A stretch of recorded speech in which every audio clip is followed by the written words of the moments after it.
Hello there, namaste. So I just finished watching the new movie Crow 2024. Let's just put the time there just in case they make more of these. Alright, I gotta say, this movie I'm not a fan of, primarily because they introduce it with the main character. He's doing a narration about himself or about death and things like that. You don't know yourself till you see something you love die. And it shows him as a kid with a horse, and a horse is basically tangled up in barbed wire, and that's the saddest thing in the entire film. I'll get that out of the way. That was the saddest thing in this film. And then it skips ahead to years where he's an adult or a teen or whatever age he is, and it follows this girl, Shelly, his girlfriend. And what happens is she apparently did something in the past. It's on her phone. She's leaked this image or this video, and her friend gets killed because she shared the video with her. She runs away, gets herself committed, and this is the thing I start to lose traction on. So she gets herself committed. She runs into the cops detain her, and she goes to a rehab clinic, where she ends up meeting the Crow. The biggest problem I have is the fact that, okay, these people who apparently have ties and have a ton of money can't seem to find out where this rehab clinic is. When she was arrested, she was detained, they have a cop in pocket. They literally have an officer in pocket who's the first person that Crow takes out when he comes back.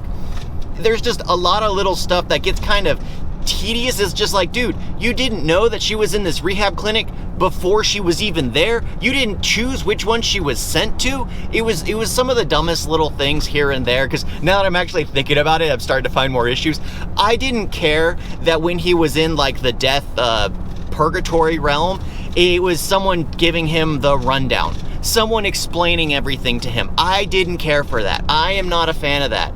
I liked it in the original one, where it's the little girl who's doing the narration. I think her name was Sarah. She's the one who's narrating everything. That's something I enjoyed. And you don't have Brandon Lee narrating it. He's just acting it out. And in this one, he's just given the task to kill all of them. To kill them all. And it's just that thing was so ridiculous. I'm like, in the original one, Brandon Lee was just getting revenge on the 4 people that killed him and his fiance. That's it. That's all he wanted to do. But here it was just like, oh, you need to kill them all to free your soul. And then he ends up having doubts for the stupidest thing. So here she has a past. She's complaining, like telling him, would you love me? Would you love me? If you love me harder. It just like, and then he sees the video after he is told. So the guy basically tells him, this guy weasels into your mind. He corrupts you. He'll do all this. And one of the worst things I got to say is after he hears that, he sees the man whisper in his girlfriend's ear. She ends up killing someone. He's all, oh, I never knew her. I can't trust her. I've lost my love for her. So his doubt made it so he lost his power. And then he decides to trade his soul for hers, when it was just like, you just heard someone say that he was into your mind. You saw her reaction when you guys spent way too long in the beginning of the film, honestly. 40 minutes for them to get to know each other.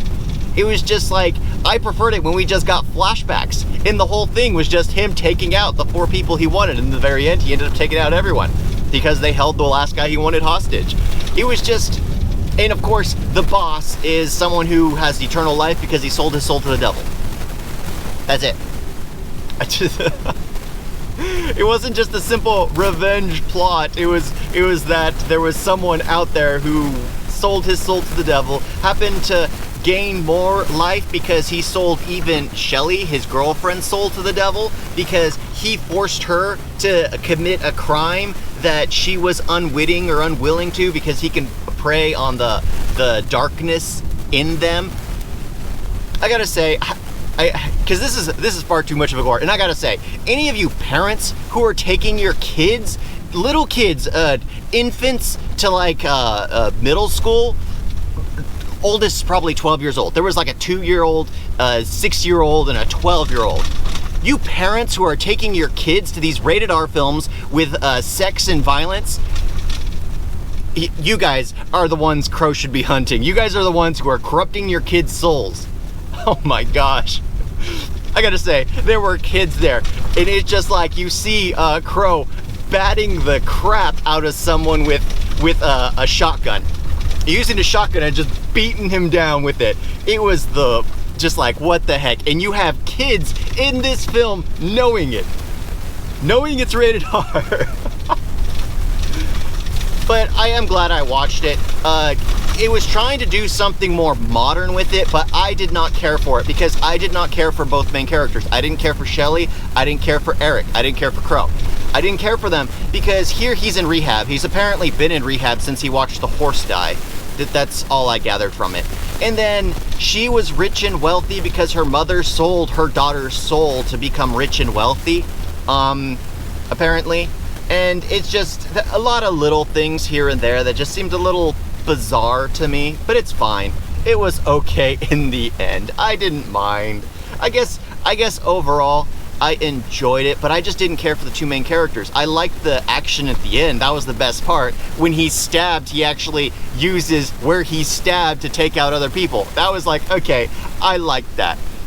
But in the end, I'll probably give it one more watch, but after that, no more. Because I didn't care for the main characters. The main characters, they were enabling each other to be worse. Here, he was a recovering drug addict, recovering from suicide. And what does she do? They escape together from rehab.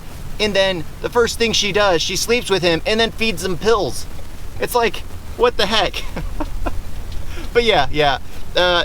Film was worth it, I think. It was worth it. Thank you all for watching. Talk to you next time. Doodles.